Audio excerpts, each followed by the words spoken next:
இன்னைய டேட்ல தமிழ்நாட்டுல உள்ள ட்ரெயின் கூட சேஃபா கிடையாது.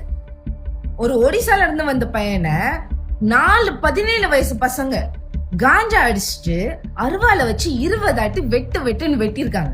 எதுக்கு அப்படின்னு கேட்டீங்கன்னாக்க இன்ஸ்டாகிராம் ரீல்ஸ் காண்டி. இதுக்கெல்லாம் யார் பொறுப்பேற்கிறது? போதையே இல்லாத தமிழ்நாடு அப்படின்னு சொல்றாங்க. ஆனா ஸ்கூல் படிக்கிற பசங்க கையில போதையும் அருவாலும் எப்படி வந்துச்சு?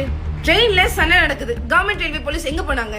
ட்ரெயின்ல இருந்து ஒருத்தனை கடத்திட்டு கூட்டு போயிட்டு இருக்காங்க. ரயில்வே ப்ரொடெக்ஷன் ஃபோர்ஸ் எங்க போச்சு?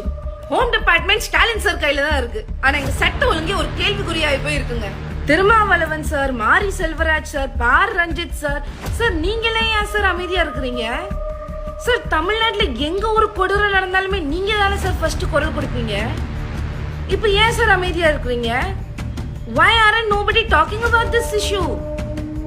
மக்களே, இது ஒரு ரிபப்ளிக் நாடு. இங்க மக்களாகிய நாம தான் அதிகாரம் படைச்சிருக்கோம். கேள்வி எடுத்து கேளுங்க. எதற்காண்டியும் பயப்படக்கூடாது.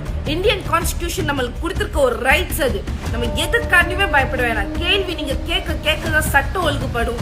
இன்னைக்கு ஒரு வெளி மாநில தொழிலாளிக்கு நடந்தது, நாளைக்கு நம்மளுக்கும் நடக்கலாம். அரசாங்கம் இதுக்கு பதில் சொல்லியே ஆகணும்.